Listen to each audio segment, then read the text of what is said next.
آپ اکثر یہ بات فرماتے ہیں کہ جب ہم توبہ استغفار کرتے ہیں تو اس میں اللہ سے متعلق جو حقوق ہیں، جن چیزوں کی حق تلفی ہوئی ہے، اللہ کے حقوق سے عبادات تھیں، ان کے بارے میں تو معافی مل سکتی ہے، لیکن جو بندوں کے حقوق ہیں وہ ان کو ادا کرنے پڑیں گے، ان کی تلافی بھی کرنی ہے۔ سوال یہ ہے کہ قرآن مجید کا جب ہم مطالعہ کرتے ہیں تو اللہ تعالیٰ کہتے ہیں کہ اللہ کی رحمت سے مایوس نہ ہو، وہ تو سب کے سب گناہ بھی معاف کر سکتا ہے، اور پھر دوسری جگہ فرمایا کہ شرک کے علاوہ ہر گناہ اللہ معاف کر دیتا ہے۔ روایتوں میں بھی بیانات ملتے ہیں کہ عرفات کے میدان میں لوگوں نے دعائیں اگر کی ہیں اور وہ مقبول ہو گئی ہیں تو سب کچھ معاف ہو جائے گا، حتی طبیعت کے الفاظ آتے ہیں کہ حقوق العباد بھی۔ سوال میرا آپ سے یہ ہے کہ جب قرآن نے علی الاطلاق یہ کہا ہے کہ اللہ تمام گناہ معاف کر سکتے ہیں، تو یہ حقوق العباد کا استثناء آپ نے کیسے اس میں سے نکالا، اور یہ بات کہاں سے آئی کہ حقوق العباد لازماً ادا کیے جائیں گے، اللہ انہیں معاف نہیں کر سکتا؟ اللہ تعالیٰ نے قرآن مجید میں یہ بشارت جہاں بھی دی ہے، اور خاص طور پر اس آیت میں جو سورہ نساء میں ہے کہ اللہ تعالیٰ شرک کو کبھی معاف نہیں کریں گے، اس سے نیچے اپنی مشیت سے وہ کسی بھی گناہ کو معاف کر سکتے ہیں، وہاں ہر جگہ مشیت سے اس چیز کو مقید کر دیا ہے۔ اچھا، یعنی اگر اللہ چاہے گا۔ اب جب آپ کہتے ہیں کہ میدان عرفات میں یہ دعا کی تو اس سے فلاں فلاں گناہ معاف ہو گئے، یا زندگی بھر کے گناہ معاف ہو گئے، یا جمعہ پڑھا تو اس سے ایک جمعے سے لے کر دوسرے جمعے تک کے گناہ معاف ہو گئے، یا آپ نے رمضان کے روزے رکھے تو غفر لہ ما تقدم من ذنبہ، یا اسی طرح لیلۃ القدر میں قیام کیا، بہت سی بشارتیں نقل ہوئی ہیں۔ تو یہ قرآن مجید نے واضح کر دیا ہے کہ اس کا تعلق اللہ کی مشیت سے ہے، یعنی اللہ چاہے گا۔ اللہ کون ہے؟ یہ قرآن مجید نے بتا دیا ہے کہ اللہ علیم و حکیم ہے، اور انہ قائم بالقسط، وہ ہمیشہ انصاف پر قائم رہتا ہے۔ یہ وہ چیز ہے کہ یہ بتاتی ہے کہ اللہ تعالیٰ سے کسی بے انصافی کے صدور کا کوئی امکان نہیں ہے۔ ٹھیک۔ اب جب بے انصافی کے صدور کا امکان نہیں ہے تو یہ واضح ہو گیا کہ اللہ کی مشیت الٹپ نہیں ہوتی، وہ اس کے علم پر مبنی ہوتی ہے، اس کی حکمت کے تقاضوں کے لحاظ سے ہوتی ہے، اور اس کی صفات کے کبھی منافی نہیں ہو سکتی۔ یہ قرآن مجید کے مسلمات ہیں۔ جہاں بھی اللہ کی مشیت کا ذکر آتا ہے تو اس کا مطلب ہوتا ہے کہ اگر اللہ نے اس معاملے میں کوئی قانون بنایا ہے تو اس کے مطابق، اگر اللہ تعالیٰ کے علم و حکمت کا کوئی تقاضا ہے تو اس کے لحاظ سے، یعنی یہ چیز کبھی بھی الٹپ مضمون کو بیان کرنے کے لیے نہیں کہی جاتی۔ ٹھیک۔ اس وجہ سے اہل علم کی ایک جماعت نے اس کو ضروری سمجھا ہے کہ اس کی تفصیل کی جائے۔ چنانچہ ایک نوعیت کے گناہ اور غلطیاں وہ ہوتی ہیں جو اللہ ہی کے حوالے سے زیر بحث آتی ہیں۔ مجھ سے نماز میں کوتاہی ہو گئی، روزے میں کوتاہی ہو گئی، اللہ تعالیٰ کے حقوق ادا کرنے میں کہیں غلطی ہو گئی، یہ وہ چیزیں ہیں کہ یہ ساری بشارتیں ان سے متعلق اگر ہوں تو اس میں اللہ تعالیٰ کے قائم بالقسط ہونے، یا اللہ تعالیٰ کے انصاف پر قائم ہونے، یا اس کے علیم و حکیم ہونے پر کوئی حرف نہیں آتا۔ ٹھیک۔ اس میں وہ جس کو چاہے گا معاف کر دے گا۔ ہو سکتا ہے کہ جمعہ پڑھنے پر معاف کر دے، ہو سکتا ہے کہ روزے رکھنے پر معاف کر دے، ہو سکتا ہے کہ چند نفل پڑھنے پر معاف کر دے، حج کرنے پر معاف کر دے۔ ایسے کہ آتا ہے کہ اللہ کے ہاں جو حج مقبول ہو جاتا ہے اس کے بعد آدمی ایسے ہی واپس آتا ہے جیسے آج ماں کے پیٹ سے پیدا ہوا ہے، یعنی اللہ تعالیٰ کے حوالے سے جتنے معاملات تھے وہ تو ختم ہو گئے۔ ٹھیک۔ اب اس کے بعد حقوق العباد، یعنی کسی بندے پر ظلم کیا ہے، زیادتی کی ہے، یا اللہ نے کسی گناہ کے ازالے کا کوئی طریقہ اپنے ہاں بیان کیا ہوا ہے، جیسے بعض گناہوں کے لیے کفارے کا طریقہ ہے، بعض کے لیے تلافی کا طریقہ ہے۔ تو اگر اللہ تعالیٰ نے کوئی طریقہ بیان کیا ہے یا معاملہ کسی دوسرے شخص کا ہے، جیسے قتل کر دیا کسی کو کوئی نقصان پہنچا دیا، کسی کا مال لوٹ لیا، یہ چیزیں چونکہ حقوق العباد سے متعلق ہیں تو ان میں دو پہلو پیدا ہو جاتے ہیں۔ ایک پہلو یہ ہے کہ یہ اللہ کا بھی مجرم ہے، ہو سکتا ہے کہ اس پہلو سے اللہ اسے اپنی طرف سے معاف کر دے، اور ہو سکتا ہے معاف نہ کرے، یہاں پھر مشیت کا معاملہ ہے۔ بندے کے ساتھ اس کا تصفیہ ہونا ہے،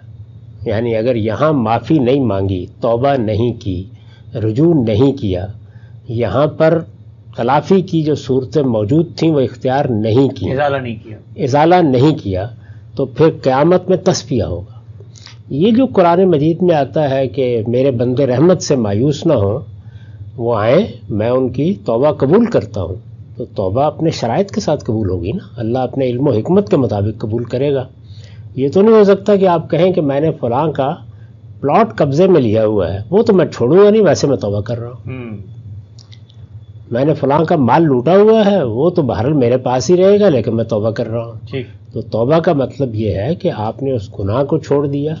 اگر اس کی تلافی ممکن تھی تو تلافی کر دی، اس کا ازالہ کرنے کی صحیح کی، اور آئندہ سے بھی اپنے آپ کو بہتر بنایا۔ تو حقوق العباد کے معاملے میں اگر یہ دنیا میں نہیں ہوا، یہ جتنی آیتیں آپ نے بتائی ہیں یہ اس دنیا میں توبہ کے قانون کو بیان کر رہی ہیں، اگر ایسا نہیں ہوا تو تصفیہ ہوگا۔ تصفیے کی کئی صورتیں متصور ہو سکتی، یعنی اللہ بھی ناراض ہے اور وہاں بندہ بھی کھڑا ہے، مقتول بھی موجود ہے، جس کا مال لوٹا ہے وہ بھی موجود ہے، تو پھر اللہ کو بھی قیامت میں آپ راضی کریں گے اور بندے کے بھی آپ کو سپرد کر دیا جائے گا۔ اس کو پھر روایتوں میں اس طرح بیان کیا گیا ہے کہ اب جب کہا جائے گا کہ اس کے ساتھ تصفیہ کرو،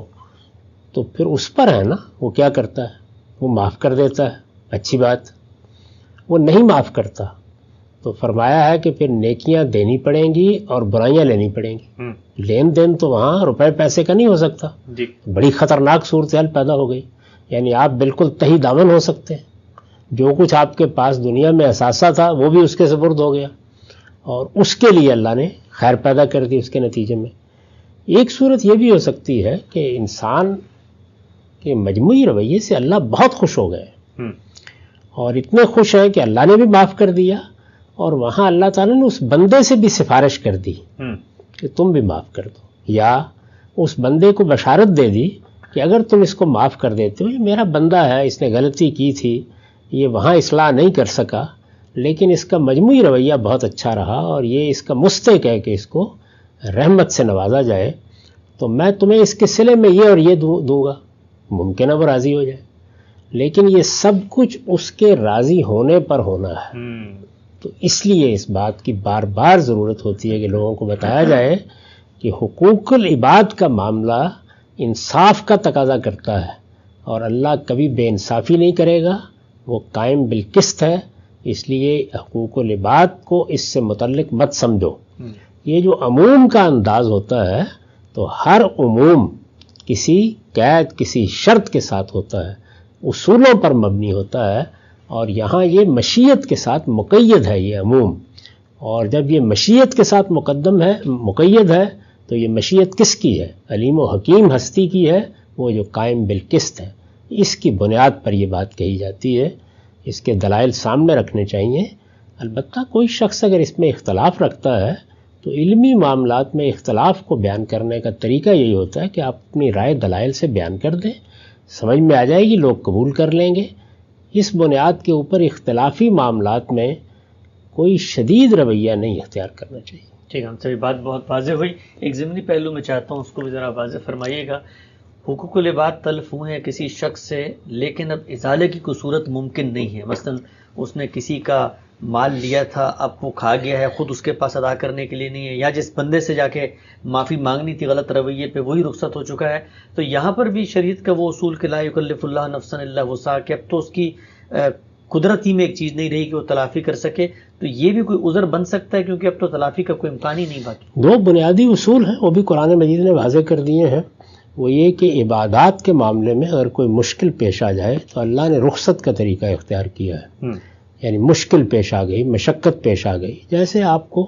پانی نہیں ملتا یا پانی کم ہوتا ہے یا مریض ہے تو آپ کو کہا جاتا ہے نا آپ تیمم کر لیں، تو عبادات میں رخصت کا طریقہ ہے۔ یہاں حرمتوں کا سوال ہے، کسی کا مال لوٹا ہے تو ایک حرام کام کیا ہے نا، کسی کو نقصان پہنچایا ہے، گالی دی ہے۔ حرمتوں کے معاملے میں اضطرار کا اصول ہے، یعنی آپ مجبور ہو گئے، کوئی چارہ نہیں رہا، اس کو بیان کیا قرآن مجید میں فمن اضطر غیر باغ ولا عاد، تو ہر جگہ یہ بیان کر دیا ہے کہ حرمت کے معاملے میں یعنی جن چیزوں کو اللہ نے حرام قرار دیا ہے، اور وہ میں کئی مرتبہ عرض کر چکا ہوں کہ کھانے پینے کی چیزوں کے علاوہ 5 ہی چیزیں، آپ نے فواحش کا ارتکاب کیا ہے، آپ نے کسی کا حق مارا ہے، کسی کی جان مال آبرو پر زیادتی کی ہے، شرک کیا ہے، کسی بدعت کا ارتکاب کیا ہے، یہ ہے وہ حرمتیں۔ تو حرمت کے معاملے میں استرار کا اصول ہے، اس وجہ سے اس کا فیصلہ بھی اسی بنیاد پر ہوگا کہ اگر تو واقعی آدمی ایسا مجبور ہو گیا تھا، واقعی تلافی کی کوئی صورت نہیں تھی، تو امید ہے اللہ تعالیٰ معاف فرما دے گا۔ لیکن اپنے آپ کو اس کی بنیاد پر معذور ٹھہرا کے اطمینان سے نہیں بیٹھ جانا چاہیے، دعا کرتے رہنا چاہیے، معافی مانگتے رہنا چاہیے، اور اس کے لیے بھی تیار رہنا چاہیے کہ ممکن ہے کہ قیامت میں وہ اپنا مقدمہ پیش کر دے، جس کے ساتھ زیادتی ہوئی ہے تو وہاں پھر تصفیہ ہوگا، کیونکہ رویہ اچھا رہا ہے، اللہ سے بھی معافی مانگی ہے، تلافی کی کوشش بھی کی ہے۔ تو اصل میں اسی طرح کے وہ معاملات ہیں جن میں آپ یہ توقع کر سکتے ہیں کہ اللہ تعالیٰ بھی سفارش کر دیں گے، اور جب اللہ سفارش کریں گے تو امکان یہی ہے کہ معافی ہو جائے گی، ورنہ اللہ تعالیٰ ہو سکتا ہے کہ بندے کو کچھ دے کر اپنی رحمت سے نواز کر راضی کر دے۔ یہ سب صورتیں ممکن ہیں، ان سب صورتوں میں سے کسی صورت کا انکار نہیں ہے۔ انکار اس چیز کا ہے کہ یہ کوئی اطلاقی مضمون نہیں یا عموم نہیں ہے کہ اللہ تعالیٰ بس معاف کر دے گا، طے ہو گیا کہ معاف کر دے گا، یا کہا ہے کہ معافی ہو گئی۔ نہیں، حقوق العباد کا مقدمہ پیش ہونا ہے اور تصفیہ بھی ہونا ہے۔